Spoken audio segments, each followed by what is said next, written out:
I'd like to introduce our panelists today on stage. Thiru Anshul Mishra, IAS, Member Secretary, CMDA, Additional Charge as Director, DTCP, is an experienced bureaucrat with over 14 years of government service across a wide spectrum of field in governance, policy making, and service delivery at the local, state, and central government level in India. He is the current Member Secretary of the Chennai Metropolitan Development Authority, one of the largest metropolises in the country. In his current role, he is driving a process for the creation of the third master plan of the city of Chennai and leading conservation on tools for densification of the city, land pooling, land value capture, transfer of development rights, affordable housing, efficient use of land preserved for the public spaces, gender-sensitive approaches, flood and risk planning, planning for multimodal mobility, and expansion of the Chennai metropolitan area, among others. Welcome, sir. Dr. Thomas Schroffer is a full professor of architecture and sustainable design at the Singapore University of Technology and Design and co-director of the Singapore ETH Centre, Future Cities Laboratory Global. Welcome. Architect Kapil Gupta, co-founder of SERI Architects and the principal of SERI Mumbai. He graduated with honours from Sir J.J. School of Architecture in 1996, Mumbai, followed by postgraduate studies at the Architectural Association, London. He was the director at the Urban Design Research Institute between 2003 and 2008, where he led India's first entry into the Venice Biennale. Next, we have architect K.T. Ravindran. He's a practicing urban designer from Delhi, member of the Governing Council of INTAC, member of the Advisory Board of the United Nations Capital Master Plan for New York. He taught urban design for 3 decades in SPA Delhi. His works and research are published in journals and books internationally, and he has consistently pursued sustainable architecture and urban design, championing the cause in multiple international forums and academia. We also have architect C.R. Raju, president of IIA, who has an experience and expertise of over 40 years as the principal and founder of C.R. Raju Associate, where he's worked on a wide range of products across the country, including residential, commercial, institutional, industrial, healthcare, hospitality, and restoration and renovation projects as well. Welcome. Architect C.N. Raghavendran, who will be mentoring the session, and he's the managing director of C.R. Narayan Rao, based in Chennai. He successfully executed a wide variety of trend-setting projects for Indian and foreign governments, PSUs, and MNCs. Among his notable contributions in the field of design and architecture is the introduction of innovative building technologies, as evidence in his pioneering works in the use of precast and pre-stressed buildings technologies and adopting environmentally conscious approaches for designing high-performance buildings. I request architect C.N. Raghavendran to commence the panel discussion. Thank you. Respected panelists, a very eminent team here on the stage, and we've been told about the chief guest and other speakers who will be part of this show here, and I'm happy that a lot of young faces are here. So this panel, what we discuss and what we try to explore in a very limited time, we're not going to solve any problems, but we're going to at least start a thought process. That's the idea of this panel discussion. Now, we have a limited time. So what we perhaps be doing is ask each panelist, that's myself and Mr. Kurian George, alternatively or together, whatever it is, some elements of questions. They are not really questions, but some thoughts that we have on this, and hope for a response, at least to understand what goes behind the thinking of various experts on this stage here. And this could perhaps develop into a future platform for similar exchange and similar processes. Now, to start with, my first question will be to Mr. Anshul Mishra. Now, he is well known here. He needs no introduction. He is the custodian of our metropolitan areas, both development and control. Now, I'll leave that control part of it, because that's not what we are going to, what's not close to the heart of architects. We have to go beyond this. We really have to be passionate about cities development, which we are. in different scales and different depth of ability to be effective on this, given the opportunities that we have. So the question is, we all have decided to live here, work here for whatever period of time. And naturally, it's in our interest that we not only design buildings that fit the city, that fit the people we design for, that fit the environment, and that's makes a positive contribution to the environment. More than that, eventually the built form is a very important statement that we make. And on a city, how does it impact the quality of life, the quality of experience that people have, which is a very important thing. Now, if you really go beyond this, involvement of the development authority with simple built forms, they have their own regulatory mechanisms which guide us, which tell us what to do and what not to do. And this discussion is not about what not to do. What need to do is what we are going to be talking about. Now, my question to Mr. Anshul Mishra is, yes, we all know that buildings are there, but more than the buildings, the public places and the power of the public space makes a lot of difference for the cities. The imagery, the experience, the quality, the safety, environmental aspects, all these impacted not only by the building but also by the negative spaces that we have in buildings. And we know we have a mechanism in which the regulatory body monitor and control and guide development of a city.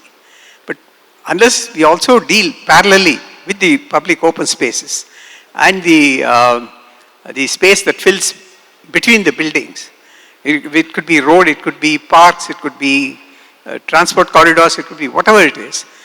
Whether some of them are tended, some of them are not tended, some of them are slipping into disuse. Comprehensively and conclusively, would there be a thinking on how these also can be guided along? It's not only the buildings, but the public space, how it could be guided. And would an authority be overarching coverage of responsibility for these outdoor spaces and integrate them with the building spaces overall? And after all, architects, we are not confined to 4 walls of the compound wall that we built in. We definitely think that we have a role to play beyond this. And therefore, if such a mechanism is there, how do we participate in that kind of mechanism? Would there be an opportunity for us? Given the interest that we all, we want to go beyond talking to you about FSI and all that kind of stuff. It's not our intention, it's not our right thing to do also. So we would really like to understand your thought process, sir, and what could happen, say, in 5 to 10 years from now. Thank you. Very good afternoon to all of you. So I would like to touch upon the regulation part also, with your permission, because that is an important aspect of the entire thing. The government setup works on regulations and implementation of regulations. So regulations, what are regulations? Regulations are basically standards, with a legality through a legislation or a government order or whatever you call it. And these standards are there because the standards are supposed to bring order in any kind of activity, be it urban planning or anything. So unfortunately, there is a negative feeling about regulations because regulations tend to curb freedom and creativity in some way. I agree with that. So what we need to work on is to find a way to have flexible regulations, maybe, if you can call it. And that can happen, and that's a dynamic process. It cannot happen on a single day, or if you want to change the regulation. For example, there was a discussion on the specifications for swimming pool in the upper floors of a building. Now, this is a big issue which we have discussed with Architect Association for a long time. Unfortunately, that is not defined in the TNCDBR. It talks only about the swimming pool at the ground floor. So, interpretation-wise, the planners, the official planners of CMDA have taken the same definition and they are using the same specification for the swimming pools in the upper floors also. So that became a problem because you have to give a lot of space for that. So now this issue came up and we have discussed it, and we thought, okay, this is, there has to be a separate set of standards for swimming pools in the above floor. So that's just one example I'm telling you. So what I'm saying is that the standards need to be redefined as and when the requirement or the need arises, and this needs to be done through a regular dialogue, meaningful, effective dialogue. That was not happening, unfortunately, but I can say for sure that CMDA's doors are open to anybody and everybody who wants to come and suggest whatever they think is good for the entire city. And for the first time, I can say that we have a very regular meetings and discussions with Architect Association. It started because of the single window system which we have implemented right now, and we wanted to have their inputs, and we had many sessions of training for that, and it converted into a more meaningful, constructive engagement, I would say, and we had discussions on almost every aspect of TNCDBR where there is a problem, where there is a conflict. So I can say that we have taken up all those suggestions in a very positive manner, and you will see changes. In fact, recently we have appointed CEPT for a review of TNCDBR comprehensively. So they will be reviewing the entire code, and they would suggest what is the best way to deal with that. So that will be one part, partly an answer to your second question. What we need to do, one we need to do is to redefine, review our regulations so that we can have, we can enable a better growth in the city. So that is one. The second question which you asked about the public spaces, again the problem is we have lack of public spaces because we have not planned the city well, despite regulations.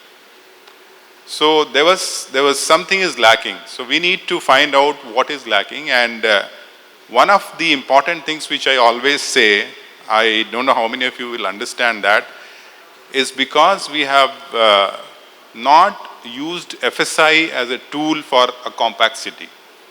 We have not used FSI and setback regulations as a tool for creating a well-densified city. So we have allowed urban sprawl. So what happens in urban sprawl, you hardly get open space reserves, and there are exemptions. For 3,000 square meter you don't need to give anything, you can pay. For 10,000 square meter plot size also you can just pay for OSR and get away. So obviously you will not have public spaces. So we are working on that now. So apart from the development regulations to get open space reserves, we are also now looking at public spaces which are available around the water bodies, along the sea coast, and spaces which are available but just lying there without development, without accessibility. So having public space is one thing, having an accessible public space is another thing, having a usable public space is another thing. So we are now working on it, and we have started discussion on a public space policy. Now public space is not just a park.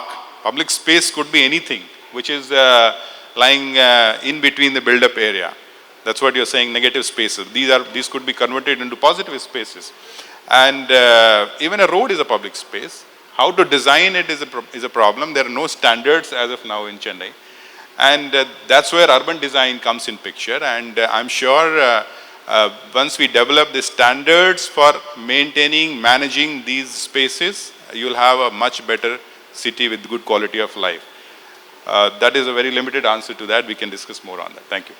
Thank you so very much, Shri Anshul Gupta. Mishra. I'm sorry for that slip up. Now this openness that you have brought to the government and the institution that you are heading right now has not gone unrecognized. It's been seen by us, and we thank you immensely for the openness that you have brought to the system. Now, I would go back to a discussion that we were having with Nils Fischer probably yesterday, and he was talking about the happiness quotient of a city.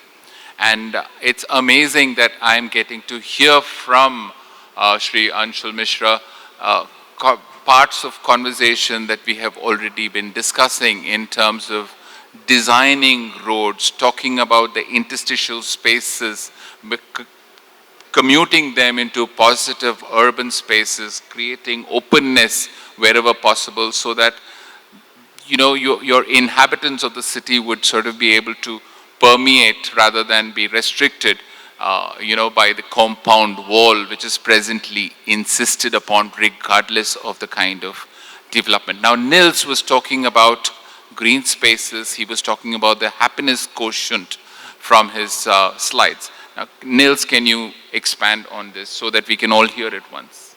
Thank you. Yes, with pleasure. So we have, of course, as architects, we are always intrigued with where our design starts and ends, and we are always very interested in connecting to the context around our buildings. And quite naturally for us, the pedestrian plane is the most relevant one. And being a London practice, we have been looking at the situation in our city, in particular in the center, which is, like every urban center, highly devoted to traffic surfaces predominantly. So in Europe, you would have an average of about 30% of any city surface dedicated to traffic. In the US, it's up to 60%. And we were really interested in finding data to support our very subjective feeling of, well, street spaces are not that nice, green spaces are nicer, and the better I can walk, the more satisfied I am with my environment. And we then looked at data sources and worked together with a startup that would analyze social media tweets or social media messages in urban environments. It's quite interesting. They have technology to, of course, pinpoint the location on a map. And I believe Thomas uses similar technologies for his analysis in Singapore, and they can give us a reading on the sentiment, just statistically analyzing the message sent. Is it a happy message? Is it an unhappy message? And it's amazing. So we created a map of London, and you can actually read where the parks are, and that's where the happy tweets and social media messages come from. And we then went a bit further in analyzing that and superimposed that with pollution and noise maps. And you can see that immediately that on a noisy street, the traced sentiment in our data points drops. And then that had, say, a very interesting question about the quality of an urban space, because it was originally assumed that the better a space is connected, the more valuable that is. But if you look at urban centers, at increasingly mixed spaces where life and work times blend together, we now find out that the quality of a space significantly increases when it's not that well connected to road transportation. And we used this data to make a very polemic argument for banning all vehicular traffic from the City of London, and that went along with another set of analysis that we did around kind of acceptable walking distances.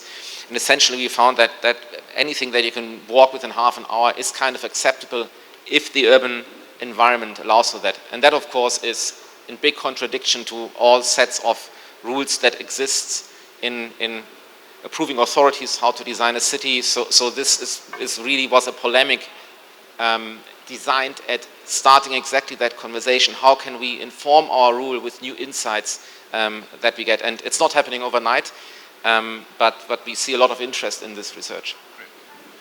I'm also pleasantly, not surprised, pleasantly I received this entire thought of yours about high density compact cities that you're talking about. I think this is awesome. This is precisely probably the direction we should be taking as the most eligible, if I may say, the most eligible city as I would see it across the nation. In fact, we have friends who are moving in from Delhi and Bombay into Chennai as a preferred location. So on this note, can I go across to Thomas Schroeffer, whose conversation we are still to hear, to hear from him as to how the same conversation about green spaces, since it is the same subject, I'd like to throw it back to you and see how what is it that you would bring to the table for us to think, for the government and the architects in Chennai to think about, where happy spaces and a socially alive city, the community where you do not remain an anonymous individual anymore. You become part of a community. How do you propose to do that with your thinking about greening and, you know? Yeah, thank you, Korean, for the excellent question. Actually, what I want to contribute to the discussion, because I'm not an expert on Chennai, I haven't even been out of the conference venue yet. I hope still to see some of the city at the later part of the day. But I can certainly talk about Singapore, the place where I live and work for more than a decade now. And one interesting aspect of urban planning there, I think, is that the government often tries to incentivize certain developments in the city, right? Rather than prevent things, only say what you should not do, but also say, if you do that, I give you a reward, right?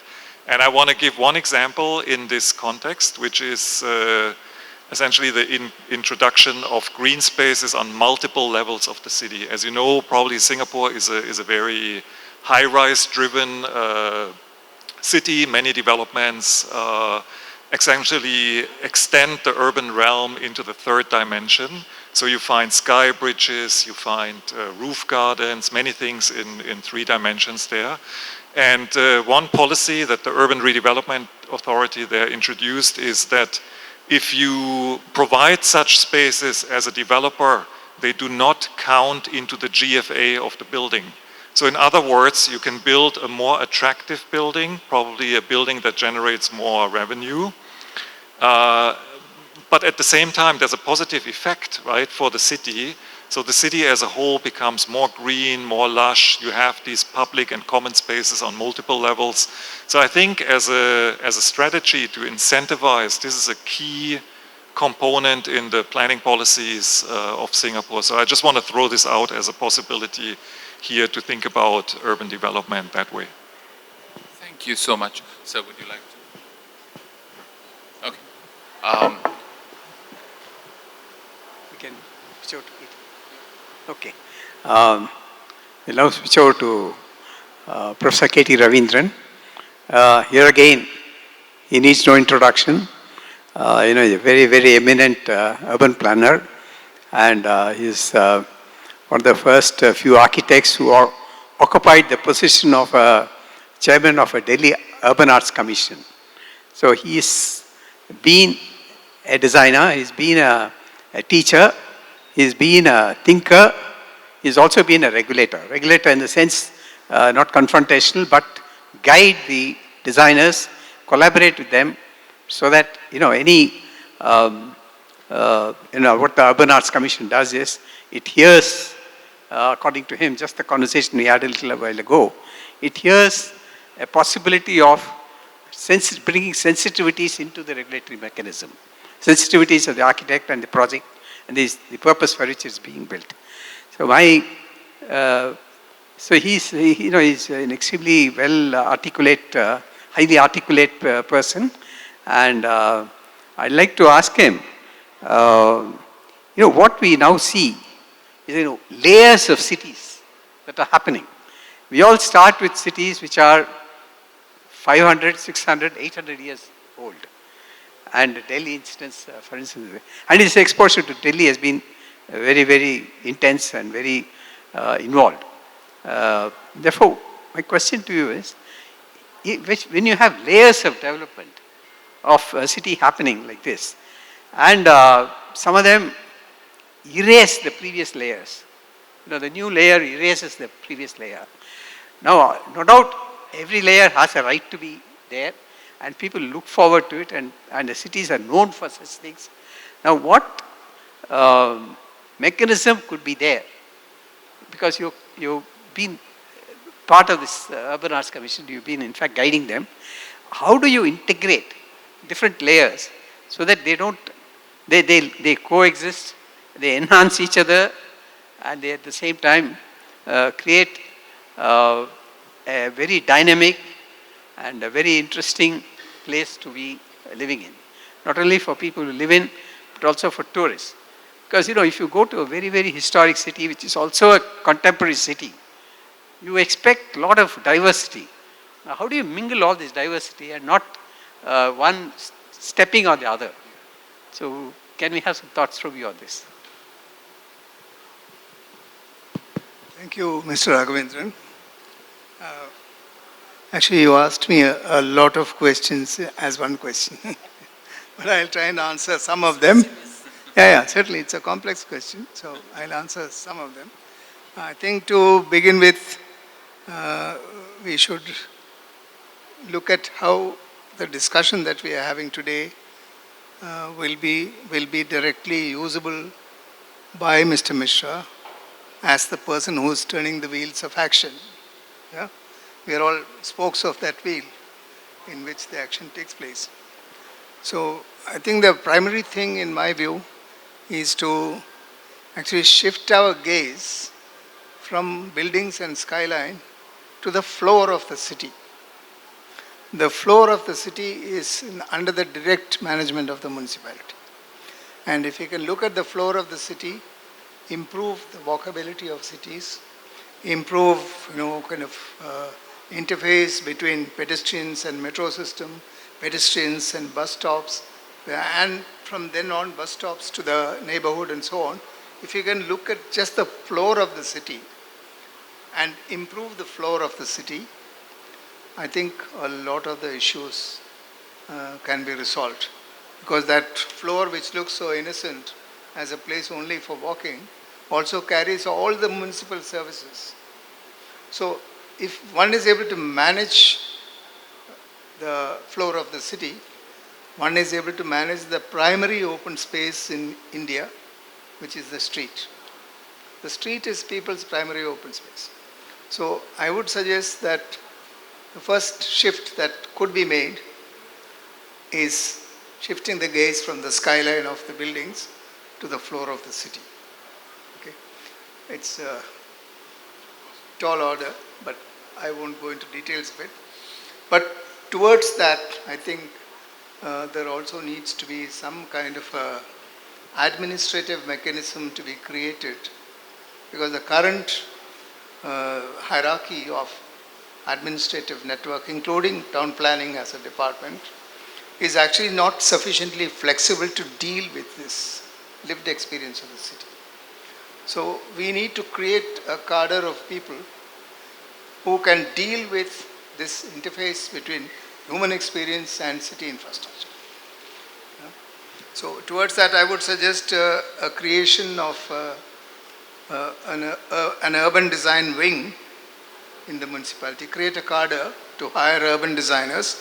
Right now, urban design is not recognized in any state planning level, except in one or two places like Madhya Pradesh and Shimla and so on. It's recognized. So once the urban design profession is accepted as a profession by the municipal body, you create a cadre. They're not employed as town planner number 2. They're employed as urban designers. So the job will be directly to look at the three-dimensional experience of the city. Along with them, also create a cadre of landscape architects. So if these two professions are brought together under the wing of the municipality, you will have a very effective instrument of administration of the experience of walking or experiencing the public spaces in the city. I would think that this would be the primary suggestion. So the second thing is to create over and above the structure within the municipal order, to create an appellate body, all like the Delhi Urban Art Commission, which you very nicely mentioned about. I was a member of the commission for 5 years, and then I was the chair of the commission for 3 years. So I have altogether 8 years of having been in that position, where there were direct negotiations of every building, every major building, not residential houses, but every major building in the city, every public open space, every master plan, every zonal plan was brought for discussion and approval. And it included 3 things in the mandate. First is that it needs to look at development, urban development. Second thing is that it needs to look at urban heritage. Third thing is it needs to look at urban environment. All these three things are, these three aspects, that is environment, development and heritage, are mandated to be under the wing of the Delhi Urban Art Commission. It's created by an Act of Parliament. Back from 1973 it is functioning. And it is largely responsible for what Nalini Thakur this morning called a beautiful city. That Delhi is more beautiful than Chennai. It's largely responsible for that sense of peace and of course it's a very deceptive sense of peace that you see in Delhi, but at least there is a visual peace. And Delhi Urban Art Commission is largely responsible for that because they have been able to bring many things together. So I would suggest that even if not in the same manner, because there's a Parliament Act which has brought DUAC into being. Here, yeah, I'll hold closer. But unfortunately, this has a very bad acoustics on the stage. We can hardly hear each other. I'm sorry for that. So I would say that an appellate body under the municipality is brought about, which is able to negotiate the interface between regulation and design. So, and they should also be given the powers to make recommendations which are not usually declined by the government. Of course, in the case of the Delhi Urban Art Commission, the municipal bylaws are first vetted by the municipality, and the municipality submits a paper which says that this project confines to all the rules and regulations existing at present. Only then it's admitted for discussion in the commission. So in the commission you discuss the qualitative dimensions of the city, of the project, or whether it's a plan or it's a building or it's a precinct or it's a campus or whatever, hospitals, whatever. And at that stage, whatever things cannot be resolved, there are design issues which all design issues cannot be resolved by regulation. Because regulation in its best form, the best, most effective form, can only bring about mediocrity. Because it tries to regulate, it doesn't promote. So life needs to be promoted, not regulated. Yeah? So city life needs promotion. That is, you have to be proactive in taking this step. So I would suggest that creation of a body like this, apart from creating a cadre within the municipal structure, will go a long way in bringing about certain level of quality of life on the streets of Chennai. Yeah? Because in India, street is not just for vehicles to go by. Many generations of people live on the side of the street. They live and they propagate, they look after their families, children grow up always being on the street. Yeah? So, and there are also massive slums in it. Actually, there are too many problems, so I don't want to expand the issues. No. Yeah. Happens on the street, yeah. And it's also the primary play space for children. So if you can make a place happy for its children, you have a happy city. The happiness quotient can be measured best by the smile on the child's face. I think that's what we could go for. Just small thing, they're happy with very small things. They don't need gadgets, they don't need like fancy design. They need small things which makes them at peace with themselves and at peace with others. I think that's what we would look at to begin with. Sorry, if I've gone on long. Yeah. When you move your head, you just need to hold the mic with the movement of the head. Right. Thank you so much for that. And I do understand what you're saying, and I think we've all discussed this point a little while earlier. And this whole thing about regulation is perhaps, as you put it, for the 5%, of applications or proposals that probably want to circumvent. It's not for the 95%. So I would think an Urban Arts Commission that can actually look into the project for its merits is probably a good way to go about it, and I'll leave it to your best judgment to probably work with us going forward and get it. Now, I have before I go into asking architect Kapil Gupta and architect C.R. Raju for their observations, normally one goes to a person to ask for something. Now I ask you, what do you expect? You were saying something about what you expect from architects. So I would like to hear something more about what you expect from the architects and the IIA as an institution and as a society of architects. So let me say it rather candidly that all of us have some role to play in making the city. Architects are one of the stakeholders. There are many other stakeholders who are not represented here, and at times they are not represented anywhere in any meaningful platform. So we need to understand that what is our role, what is an architect's role. Now,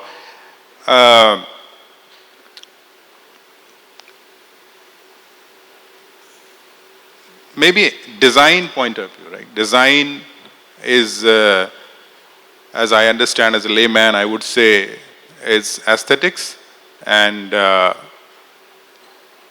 drawings, right? And when it comes to the build-up space, it's basically about the buildings. That is where the architect's role has been restricted so far. This gathering is trying to enhance its reach beyond that, as it was discussed earlier also, and try to find its role, redefine its role rather, in non-build-up aspect of the city, which is fantastic. Now there are many things which happen in those places. Transport is one, of course, people walking on the road or using public spaces. Public utilities, which involve so many stakeholders. So all this is very complex. The point I'm trying to make is that our role, we need to find out what exactly is the role of one set of stakeholders. As a government authority, I would expect that while the given regulations are followed, there is always a space for constructive discussion, and there is a way to change the regulations, amend the regulations, and that is possible. On the regulation side, which needs to be followed, I would expect that we need to create more trust. Now, as a regulatory body, the expectation, or rather I would say the apprehension of an official is, if we allow this, they would misuse this provision. If we relax this, they would misuse this relaxation. So recently there is a discussion on the internal walls, whether it should be constructed completely, shown completely in the planning, the drawings you show it, but when it comes to completion certificate, whether it should be constructed completely as per the design or not is a question. So one of the architects, the developer came to us saying that the flat owners want flexibility to make changes in the interiors. So they don't want all the walls laid. But the official side will always have an apprehension that if we allow this, tomorrow this will be converted into a commercial space. So that kind of conflict is existing, which needs to be addressed. That will be addressed only when there is more trust.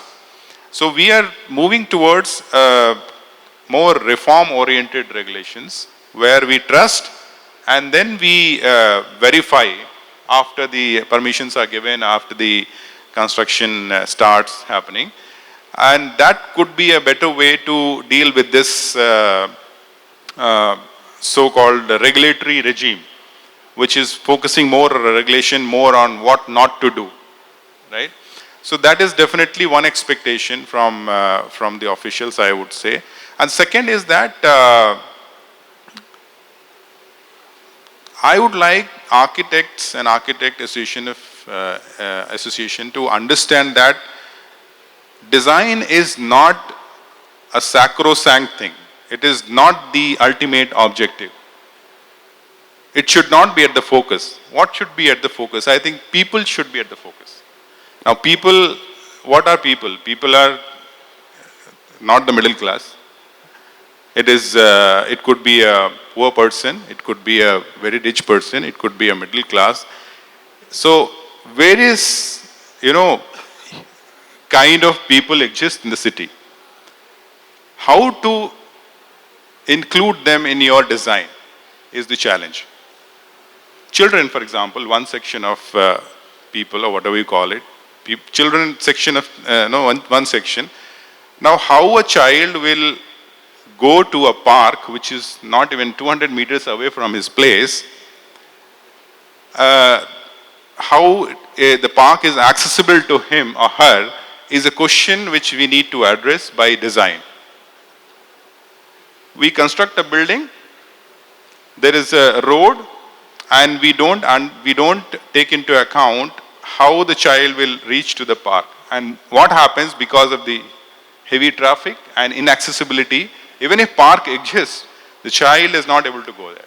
Child is not able to cycle there. So that is a challenge which, it's just one example. Similar challenges exist in many, many other parts of the city.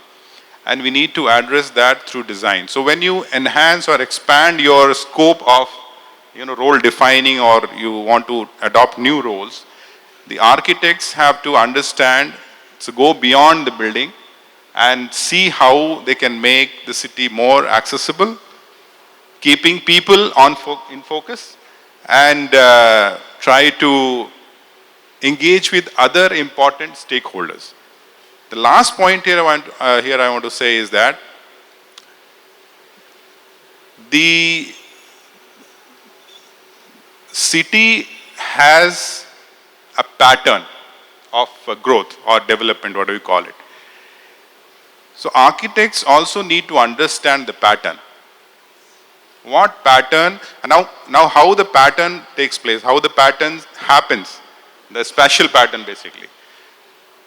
There is an underlying economics and the market which exists. That needs to be understood. Now generally it is left to developers because they see that land prices in one place is higher or land prices in one place is lower, or the demand of housing or office space is higher in this place, and the pricing and all determine how much build-up area will come up there, right? So that defines the pattern, but we all need to understand what this pattern is and how the design part, the architect's role, how the design part can address the challenges faced by the pattern. So the entire question about the densification and compact city is about that. One of the challenges is that we don't study economics. The planners don't study economics, so we have that problem. We have economists separately and we have planners separately. We don't have any urban economists. So that's another challenge which I feel is what is causing trouble in the holistic urban planning. The urban planning is not only two-dimensional, as you were mentioning, is land use. Unfortunately, it has been so in most of the Indian cities. So I can't compare with Singapore because we have different set of challenges and we are more complex than any modern country or modern city. So that needs to be understood, that there is an underlying market and economics which is operating, and if we ignore that, we will not be able to make better cities. Thank you. Thank you so much. Sir, would you like to point a question? Okay. In fact, IIA, I think, will engage itself in this entire process of, I would say, rediscovery of the role of the architect, and to sort of reach out with you, together with you, to sort of bridge this understanding, basically I do see, and most of us see the architect as actually disinterested, as a disinterested component, in the sense that the architect's sole interest would be to make the city a happier place. The building, whether the city informs the building or not, the building that we do certainly informs the city, and it would have an impact there. And then when, like you're saying, the child crossing to a place of recreation, would the child be able to do this?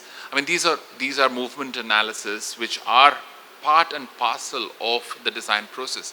The entire intention now, it should not be building-centric design, it should be human-centric design, which is what we are all talking about. Now, I'm going to quickly go across to Kapil and thereafter move to architect C.R. Raju. Kapil, I would like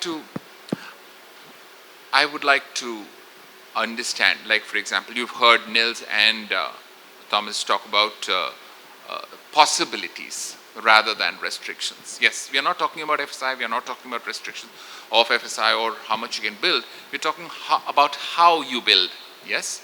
Biju showed you yesterday this entire thing about the setback and how, you know, the setback is probably not the right way of doing things. Likewise, there are various things, like he said, you could incentivize. Can you tell us something about the possibilities of enabling rather than restricting that you would be wanting to see in, when you design a building and get it approved? Yeah, I think, we've heard some very, very interesting, points raised by all the panelists here. And I think what, of course, also being an architect who practices in India, coming back to the aspect of, urban regulation, the development plan of basically Bombay, for example, is a 20-year plan. It is made once every 20 years. Now, obviously, there are smaller incremental changes that happen once in a while, but I think that is too long a horizon.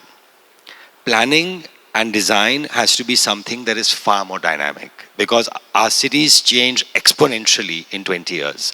It's almost impossible to kind of imagine, what the city will grow into in 20 years. So how do basically plans and laws change accordingly?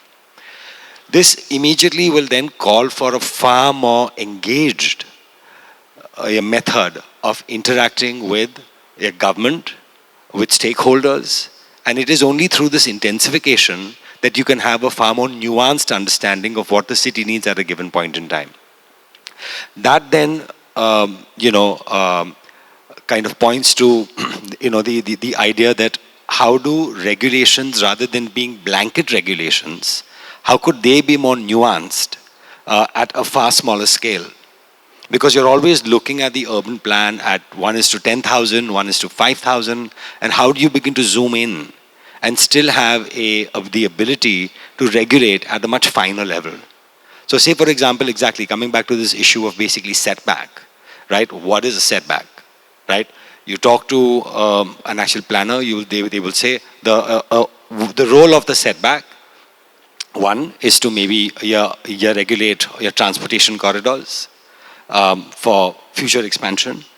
They will say light and ventilation. Diagnostically speaking, it is, I think we've moved way beyond that, but it's actually possible to understand how much rain will fall on the facade of a building, how much air moves through it, and how much light it will actually receive. So in a certain situation, easement on the setback, if there is such a proposition, but is backed up by data, analysis, diagnostics, should then be allowed. But there is no platform that allows that negotiation to happen. And that's the problem with a blanket regulation. And I think that's essentially what we need, a far more engaged, a far more nuanced, a far more diagnostic and a prognostic-led process of engaging with government and basically policy. The setback to me, in a sense, fundamentally destroyed the nature of a lot of, our colonial cities. I mean, what's amazing, say, for example, if you're in the fort districts, buildings sit on the edge of the plot, as you see in most of Europe.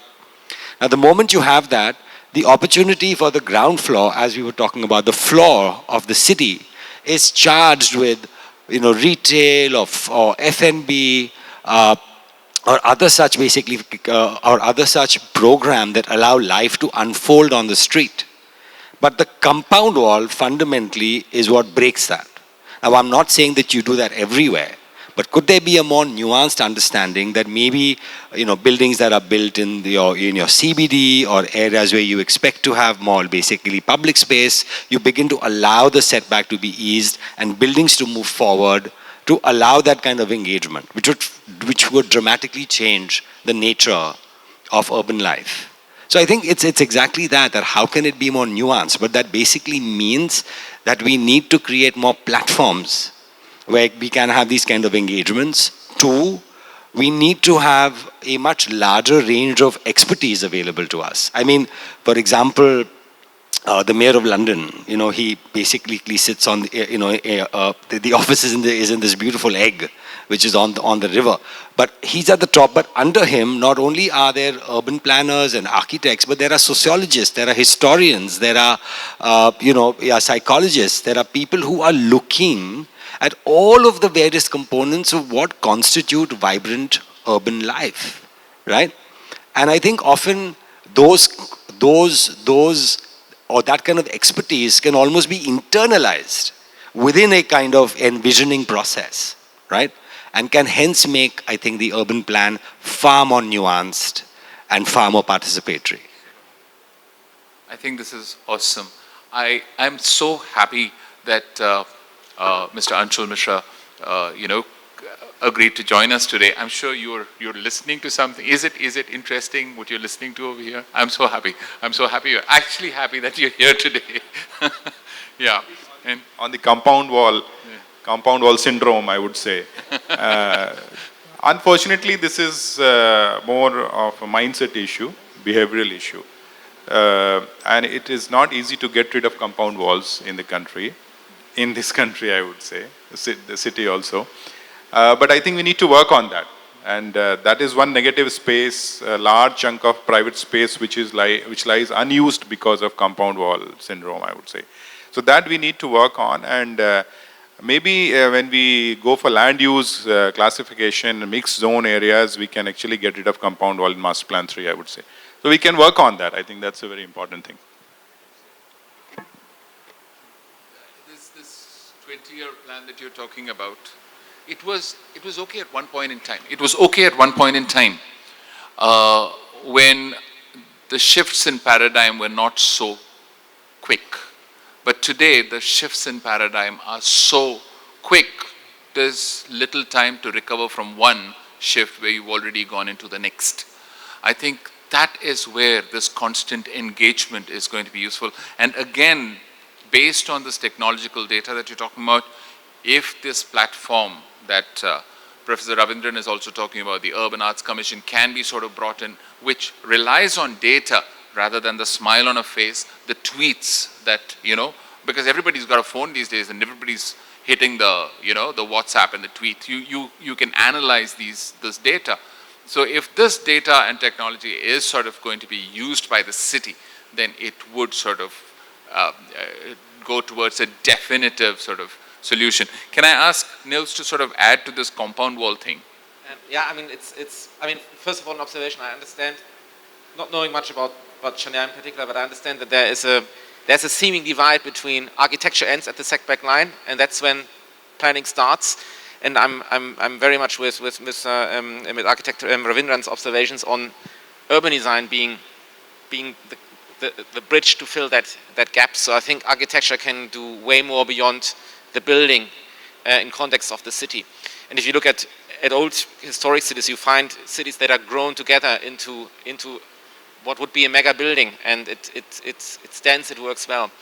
And to the point of the setback, if we started to study medieval cities for the purpose of understanding how cities could work purely pedestrianized, and we found that actually a negative setback can add very much to the quality of the street space because it can provide you with a gallery that protects you from rain, makes you entirely independent of automotive infrastructure, for example. There are good examples like Bologna, where you have a set of urban galleries that protect the street space. And it also does another very interesting thing, which was hinted at in a presentation yesterday.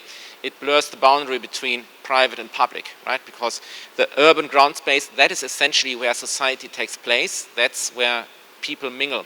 And the higher up you go, and very quickly you kind of have an exponential drop in public space, and the tops of buildings are very exclusive, very private. They're not representative what makes a society. So I think breaking that setback rule and actually allowing those spheres of private and public to mix in the city creates much more surface for social interaction and exchange. And this is essentially what cities are about. It's about exchanging, it's about divisive labor processes, it's about sharing knowledge.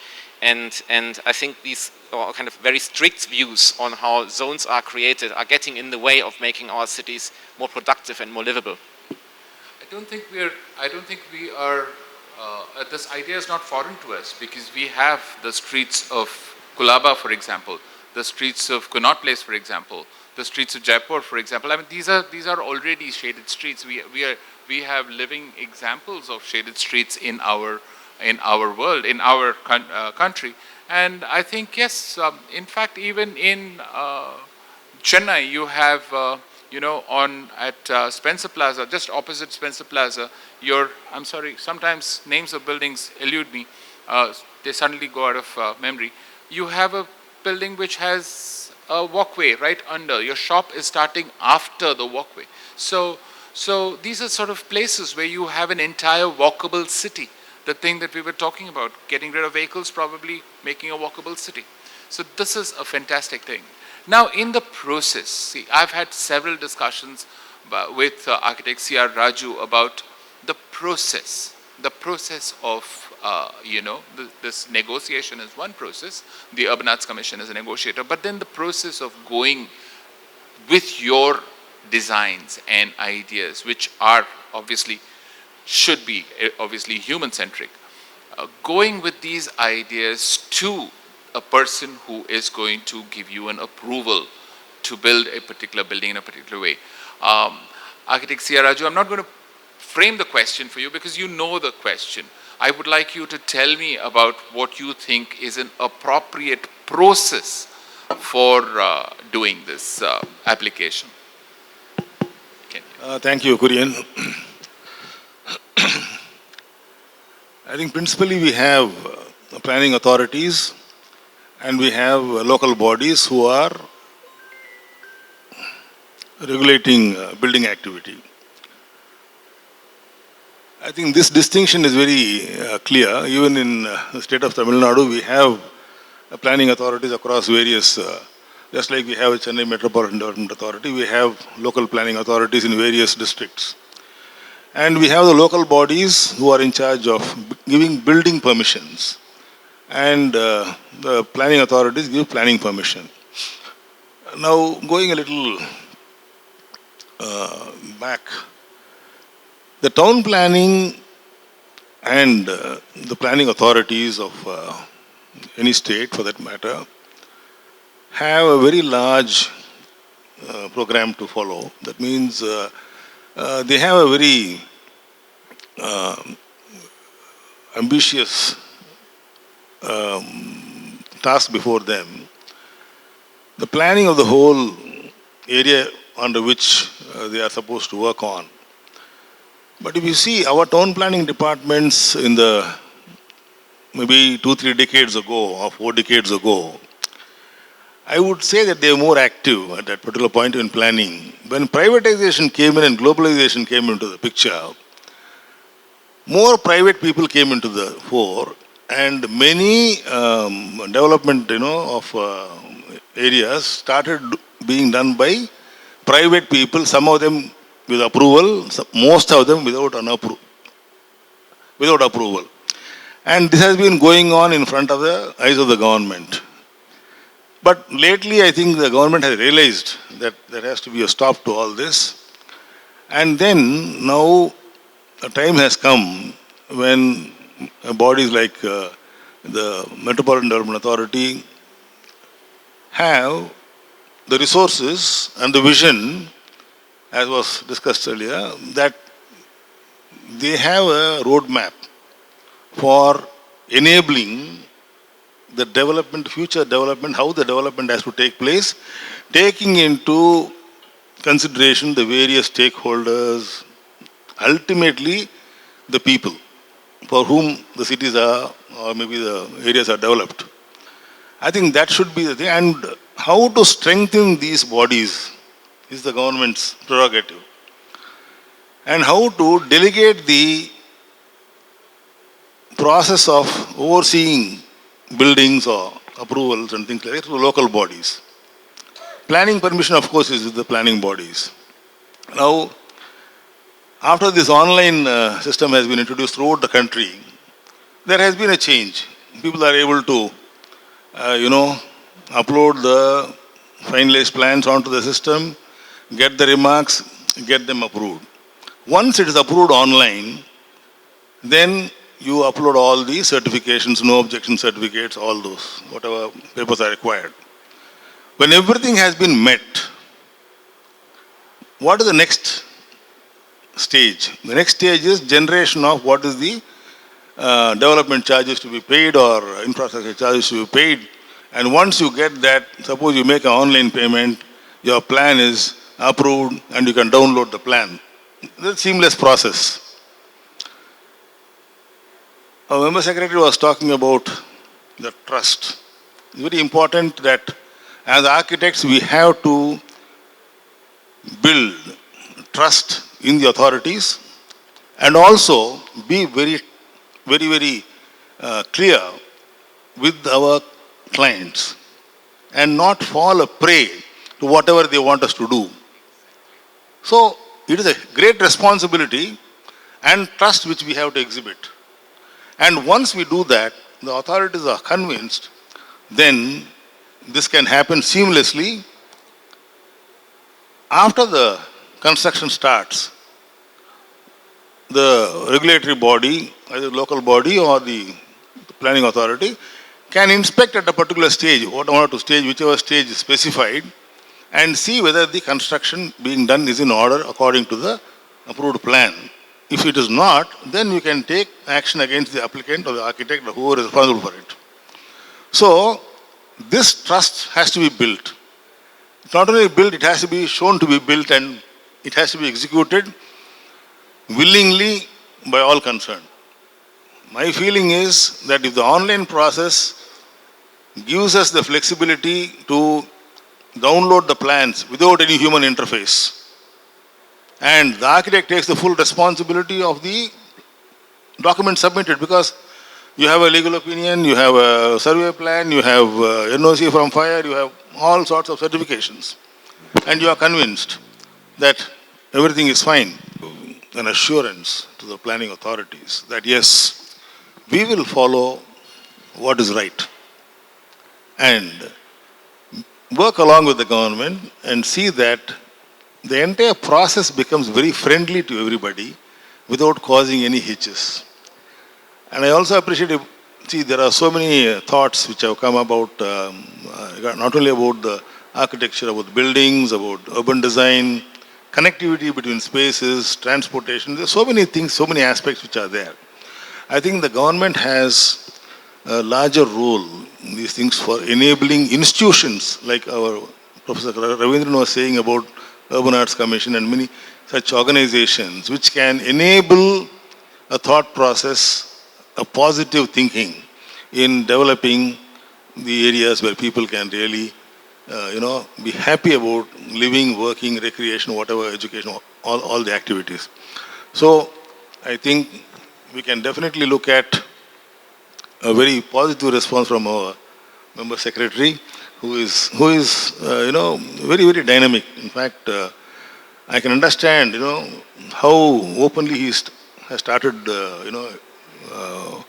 elaborating on many initiatives which the CMDA is trying to do. But of course there are other limitations, staff, so many problems are there.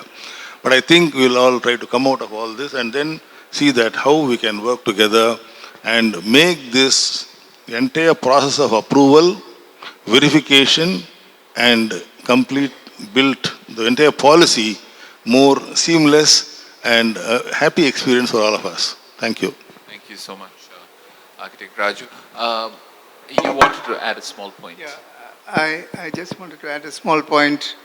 I think from our side as architects, we cannot expect that a regulation will be vague. Regulation has to be black and white. Otherwise, it will not stand the test of the courts. Yeah. So it has to be black and white, and it cannot be negotiated at the level of the junior engineer who is tick marking your plan for okay or not okay. So I'm just trying to emphasize the need for, if we want to do anything extra, because let's first assume the fact that You have to move the mic with you. first we need to assume the fact that regulations are there to ensure public health and public good. Yeah? That's what we should also need to stand for. We cannot stand for the individual interest of our project. We also need to stand for public interest in public project. That is the only time when something like a private agency can be brought into the development process, because then it is the function of the architect, who is a professional, not a businessman, but a professional, and the municipality, who is the custodian of all public spaces, to protect public interest even in a private profit situation. So this is a responsibility also that has to be shouldered by us. It's a moral responsibility on us as professionals, not as people who are conducting a business in building, but as professionals who are committed to the welfare of society. And I think once we share that common objective with the municipality, this trust can be built much easier. And we cannot expect a junior engineer who is scrutinizing the plans to make shortcuts and take liberties and let you do an extra sunshade and so on, because he is not entitled to he is not empowered to do that, nor can he stick his neck out, because tomorrow he can be accused of corruption. So let's assume that the rules are black and white, and they have to be drawn, because it will go to the legal department of the municipality for vetting before it is passed. And they will ensure that things are worded in such a way there is no ambiguity. But if there is room for negotiation, that will have to be outside the domain of that legal framework. Within the legal framework, but not within the restrictive rules of bylaws. So that's a zone which is a difficult zone. That's why an appellate body is required to be able to negotiate that space.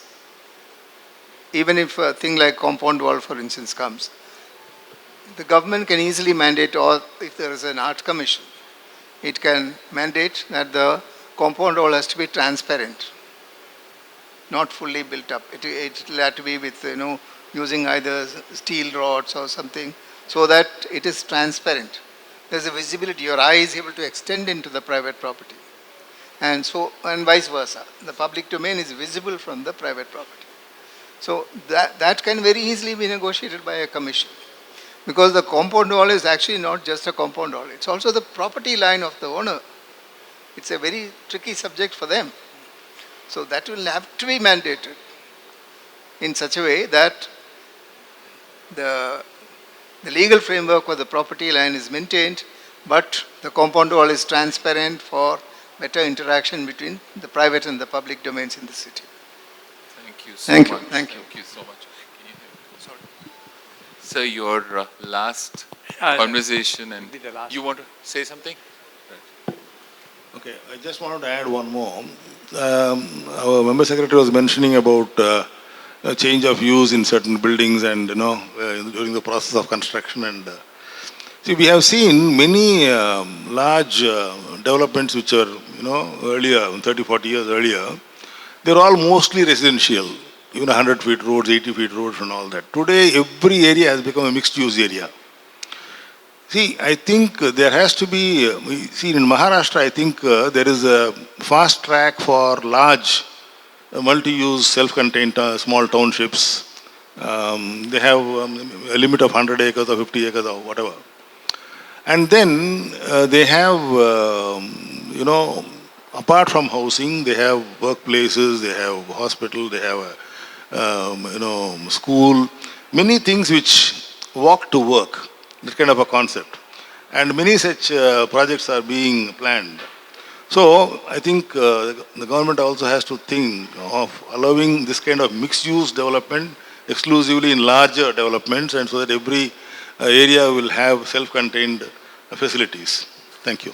So this entire concept of use-based zoning is something that is actually vestigial right now in a lot of thinking across the globe.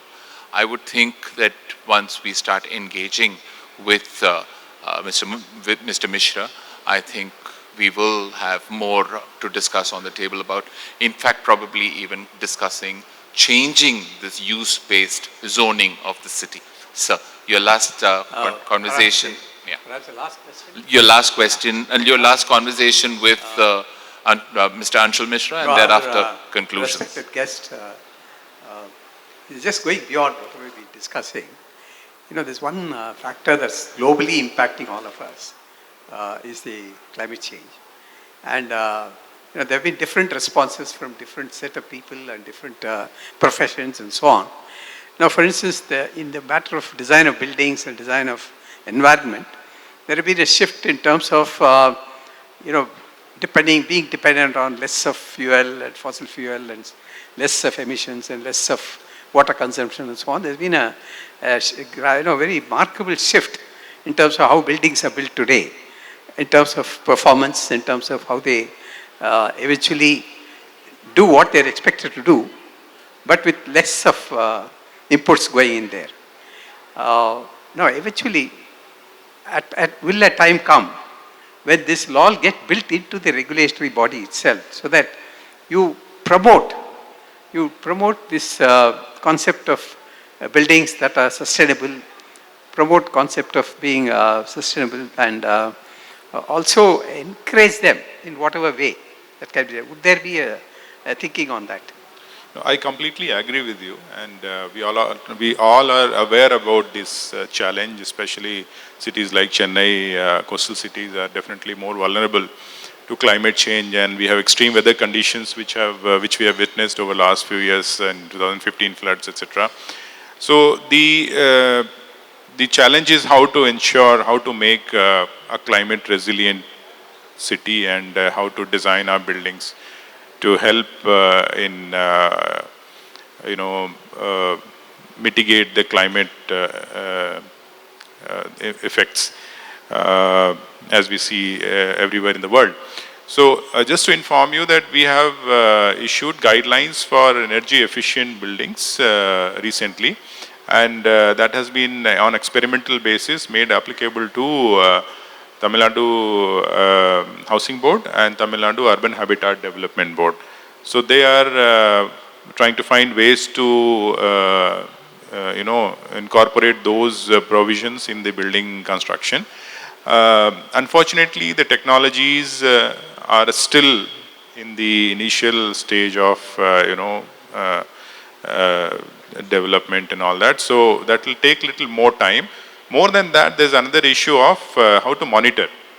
So even if you want to give an incentive to an energy efficient building, the monitoring of how much energy it is saving actually is one challenge which is there. The ecosystem is evolving, I would say, so we will have to wait for some more time.